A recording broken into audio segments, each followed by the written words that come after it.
Baik, pada kesempatan ini saya akan coba mempelajari tentang Starlink, SpaceX, uh, karena saya uh, lagi ngobrol sama teman yang ada di US dan ternyata ini jadi menarik sekali, agak beda banget dengan persepsi saya yang dulu tentang SpaceX ini, karena informasinya belum dapat.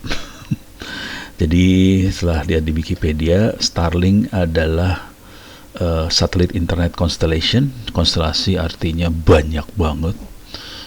Dioperasikan oleh SpaceX, dan ini saat ini ada yang ada 2.300 satelit yang sudah diluncurkan, 2.100 masih beroperasi di atas. Waktu meluncurin bentuknya seperti ini kira-kira.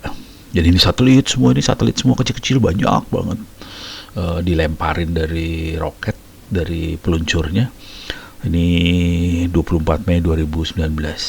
Oke, jadi sekali ngelempar tuh berapa nih? 60. Bayangin dia 60 dan dia ada ribuan. Konsekuensinya dia harus bisa bikin roket yang bisa ngeluncurin banyak sekaligus.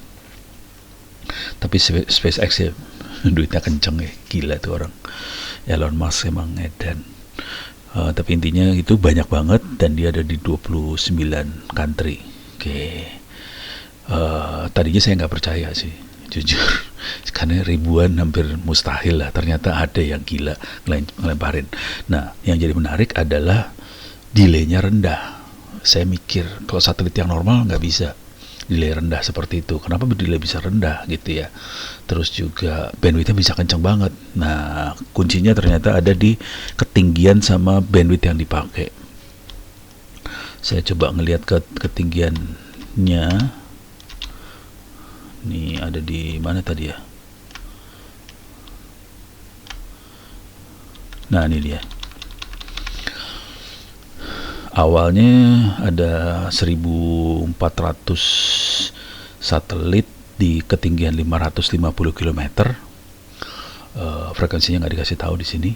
Cuman di sini yang lain ada di ketinggian 1.100 km. Ada hampir 3.000-an satelit ada di 1.100 km, dan ada 7.500 satelit bekerja di 340 km. Ini pendek banget. Frekuensi yang dipakai ada 3, Ku band, Ke band, sama V band. Ini frekuensinya tinggi banget loh ini, hati-hati. Ku band itu sekitar belasan gigahertz. Di Ku band ada di 12 sampai 18 gigahertz. Oke. Ke band di atasnya lagi 27 sampai 40 gigahertz, dan V band di atasnya lagi. Oke, jadi ini bermain di frekuensi yang 40 sampai 75 GHz. Jadi dari sisi frekuensi dia akan main di atas sekali. Konsekuensinya itu sebenarnya nggak terlalu bagus buat Indonesia, karena Indonesia banyak awan. Jadi untuk nembus frekuensi-frekuensi ini agak susah sih sebenarnya buat Indonesia yang awannya banyak. Untuk di negara barat yang awannya sedikit oke banget. Indonesia mungkin agak lebih susah. Tapi kita harus nyoba sih sebenarnya. Oke, jadi kira-kira ini. Nah, ini ketinggiannya nggak terlalu tinggi, konsekuensinya delaynya rendah. Oke, pada band-band yang ini, Ku, Ke, V band ini, kita bisa bekerja pada bandwidth yang lebar, bisa sampai 100 Mbps. Oke, jadi bayangkan pakai satelit 100 Mbps. Cuman itu harus nggak bisa antar satelit di-connect sih sebenarnya. Iya bisa antar satelit di-connect, cuman itu harus ada ground station yang dekat. Ada yang tempat terimanya dekat yang nyambung ke fiber optik. Jadi caranya adalah dari bumi naik ke satelit, dan kena ke ground station yang dekat. Kira-kira kayak gitu. Ini adalah terminalnya seperti ini, dan dia bisa gerak terus sih sebenarnya. Starlink router. Coba. Perasaan teman saya David Hack ngirim gambarnya sih sebenarnya, cuman coba ya. Starlink ground station image. Nah, ini dia bentuknya kayak gini. Ini jadi di buminya harus ada ground station seperti ini antena dalamnya seperti ini, dia yang akan tracking si satelit itu, dan ini ada fiber optic di bawahnya. Oke, jadi fiber optic gigabit per second, gigabps, dan ini nyambung ke internet. Jadi ini harus ada kalau di Indonesia pengen ngoperasin Starlink, di Indonesia harus pasangin kayak ginian sih. Jadi dia nggak masuk ke US sih sebenarnya. Jadi satelit itu kayak apa ya? Nggak masuk ke US, dia bentuknya kayak gini nih ground stationnya. Oke. Jadi ada kayak ginian, punya fiber optic di bawahnya. Oke. Dan ini harus dipasang di Indonesia juga kalau orang Indonesia pengen pakai Starlink. Kalau enggak, ya nggak nyambung sih Starlinknya. Nggak bisa nyambung. Harus ada kayak ginian di Indonesianya. Oke, nah sekarang kita lihat yang seru. Ini udah kebayang ya. Starlink, coba. Starlink user terminal. Bentuk terminal usernya kira-kira seperti ini. Oke, kecil, tapi ini kecepatannya ini ada yang kotak, ini ada yang bentuk kotak, ada yang bentuk kayak gini. Kalau kotak dia pakai phase array sih. Oke, jadi terminalnya kayak gini banget. keren banget sih. Dan dia, setahu saya dia harus otomatis tracking satelitnya juga sih. Oke. Jadi terminal seperti ini, dan dia harus secara phase array, dia harusnya bisa tracking satelitnya dengan mudah. Kemudian jadi dari terminal ini naik ke satelitnya, kemudian dia dari satelit akan turun ke bawah ke sini, dari sini masuk ke fiber optic. Dan itu jaraknya dekat semua. Jadi tadi jarak ke satelitnya cuma berapa ratus kilometer. Jadi makanya bukan geostasioner, dia lower orbit, very lower orbit satelit. Jadi kalau kita lihat istilah yang dipakai adalah VLEO apa gitu. Bentar, mana ya? Itu terminalnya. Oke, nggak ada lah. Kalau nggak salah ada tulisannya, lupa nyari di sini, nggak ketemu. LEO, nah ini dia, low Earth orbit satellite, tapi dia very low, bukan low aja, very low. Oke. Nah, yang seru kita bisa ngelihat di sinilah. Ini websitenya satellitmap.space. Kita bisa lihat konstelasi satelit yang ada di atas bumi kita. Ini konstelasi satelitnya GPS. Jadi ada Navsat punya Amerika, ada juga Cosmos. Cosmos ini punyanya Rusia. Cosmos lebih banyak sih, parah ya. Cosmos banyak banget. Ada bukan Navsat, Navstar punya Amerika. Ini yang kita pakai buat GPS. Jadi kalau kita pengen tahu lokasi kita di atas permukaan bumi, kita makanya Navstar ini. Oke, nih Navstar. Coba lihat Indonesia ada berapa satelit yang ada di atas kita. Ini ada Navstar 1. Mana lagi yang lain? Ini Navstar lagi. Ada 2 Navstar. 3 Navstar. Oke, dan ini satelitnya bergerak ya. Jadi ada US, ada 1, 2, 3, 4 yang dekat dengan Indonesia. Oke. Dan ini satelitnya gerak semua. Ini kalau GPS. Ini OneWeb. Yang kita tertarik adalah OneWeb, nggak banyak tuh, lumayan lah. Kita lihat Starlink parah. Ini satelitnya banyak banget. Ini satelitnya banyak banget. Karena ribuan satelit yang dilempar sama si Elon Musk gitu. Nah, yang seru adalah ini yang ada hijau-hijau ini adalah lokasi dari ground stationnya. Jadi satelit yang ada di atas ini bisa ngasih layanan buat user yang ada di daerah situ supaya bisa masuk ke ground station ini. Jadi harus ada ground station di lokasi tadi. Nah, ini kebetulan kalau Amerika udah di cover sama Elon Musk semua ya. Ini Alaska ada juga, ini Hawaii ada juga. Kanada nggak ada ya. Karena Eropa banyak ternyata. Eropa banyak. Ini Ukraine. Ini Ukraine buat perang. Elon Musk kan kemarin ketemu Presiden Zelensky, Vladimir Zelensky, dan dia akan mensupport perangnya Ukraine dengan Rusia. Jadi mereka masang ground station di sini. Oke, ini daerah sini Turki, di sini Ukraine. Jadi tentaranya yang bergerak bisa tetap komunikasi ke internet dan sebagainya, makanya mereka bisa pasang di Facebook apa segala macam karena dia ada fasilitas dari Elon Musk ini satelitnya. Oke. Tapi yang ini negara Baltik yang ini nggak ada, atau di Eropa ada. Nah, jadi kalau kita lihat Eropa, Amerika Selatan ada di sini. Ini ada juga, ini Peru apa mana ya? Ini Brazil soalnya. Ini Chili ada. Oke. Jadi untuk bisa pakai Starlink-nya Elon Musk, si negara harus mengizinkan Elon Musk masang ground station itu. Oke. Dan ground stationnya nyambung ke fiber optic. Nah, kita lihat New Zealand ada, Australia ada, Indonesia nggak ada. Nah, ini masalah dengan kita nggak ada. Jadi kita butuh fiber optic, masukin ke ground station, baru kita bisa pakai Starlink-nya Elon Musk. Jadi jangan berpikir kita cukup pasang kliennya aja, usernya baru bisa naik ke atas, nggak bisa.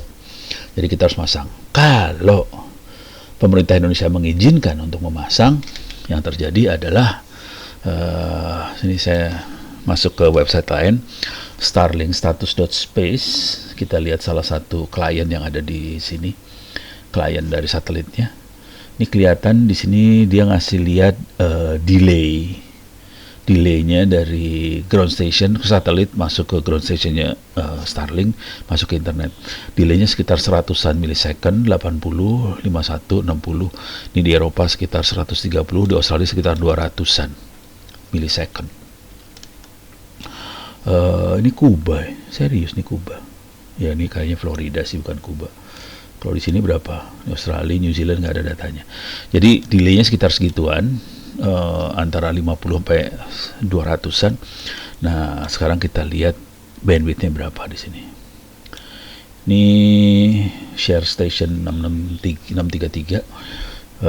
Jadi ini ada orang-orang GitHub gelo. Dia masang apa? Ini websitenya bukan punya Elon Musk, hati-hati. Ini websitenya punya GitHub sih, orang-orang di GitHub lah yang sharing. Jadi mereka sharing ini, usernya kelihatan ini call sign Whiskey for Mike Oscar, pingnya 40-an milisecond. Nah, download speednya ini 169 Mbps, uploadnya sekitar 15 Mbps. Oke. Jadi kita bisa lihat speednya sekitar hampir 170 mega, uploadnya 15 Mbps. Ini satuannya Mbps ya, ini Mbps. Tapi dia punya maksimum sekitar 400 mega, maksimumnya sekitar 50 mega, minimumnya 5, ininya 0,5. Ini minimum. Jadi average-nya sih sekitar segitu. Ini kan kalau tergantung lagi kita kebutuhannya seperti apa. Ini kita bisa lihat status pada tanggal berapa, jam berapa. Ini kebetulan adanya di dia pernah ke Travel France, USA Lex to Los Angeles, Australia Sydney dan sebagainya. Oke, jadi ini pernah kemana-mana nih. Oke, nah ini gambarnya. Tapi poin yang paling pentingnya adalah buat kita ini aja.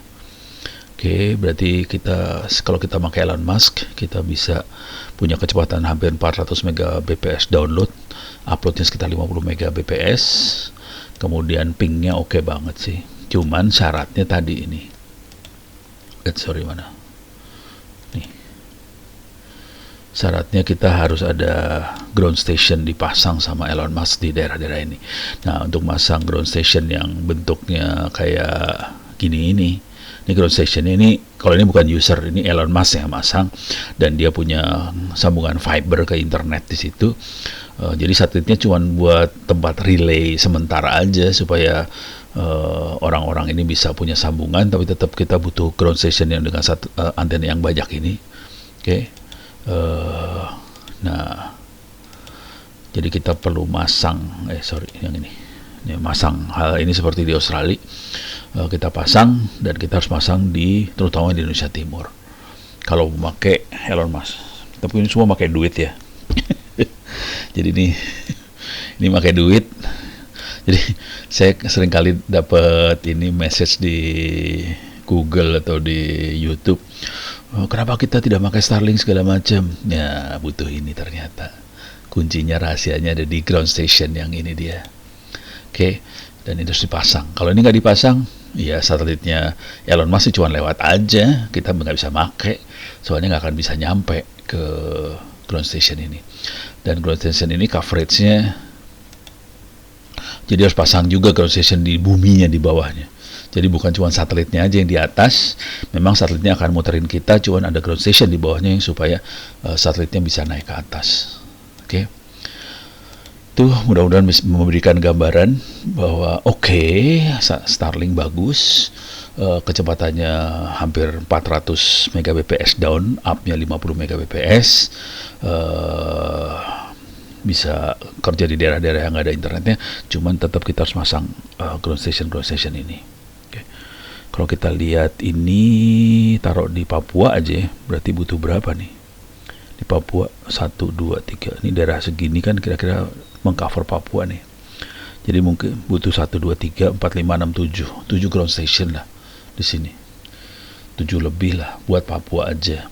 Belum kalau kita butuh di sini, di Maluku. Yang jadi masalah dengan Maluku adalah yang di tengah laut juga nggak jadi masalah kita.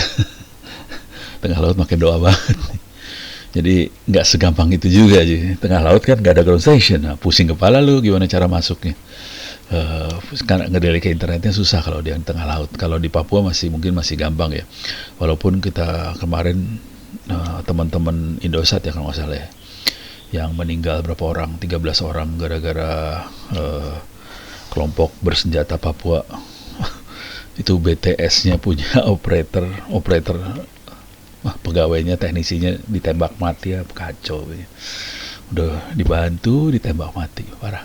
Oke, kira-kira itu. Jadi mudah-mudahan bisa memberi gambaran yang lebih bagus lagi tentang Starlink. Cuma ini saya menarik di Starlink ini ada satelit yang ngerendeng kayak gini nih. Ini banyak loh saya lihat satelit yang ngerendeng. Jadi ada yang nyebar, tapi ada beberapa yang ngerendengan. Nah ini rendengan. Ini rendengan lagi nih. Banyak banget ngerendengnya dari ujung sampai ujung. Dan ini gerak ini semua. Satelitnya gerak, nggak berhenti. Ini rendeng, ini ngerendeng. Jadi banyak yang nyebar ke seluruh dunia, ada juga yang berendeng seperti ini. Oke. Jadi menarik lah. Cuman yang ke-cover banget di Amerika. Ini jadi menarik bahwa ternyata di Amerika pun, di desa-desa Amerika, internetnya belum tentu bagus sih. Jadi mereka tetap butuh hal seperti ini. Oke. Oh, ini Kanada juga kena nih dia, Kanada. Ini Kanada nih. Ini daerah Kanada sini. Yang ini Amerika, bawahnya ini Kanada. Jadi dia pasang juga di Kanada sih. Cuma di daerah-daerah. Oh, yang ada duitnya aja. Ini Kanada ini. Ini Vancouver. Ada di sini Vancouver, di sini Toronto, Ontario ada di sini. Oke, mudah-mudahan bisa memberikan gambaran tentang Starlink.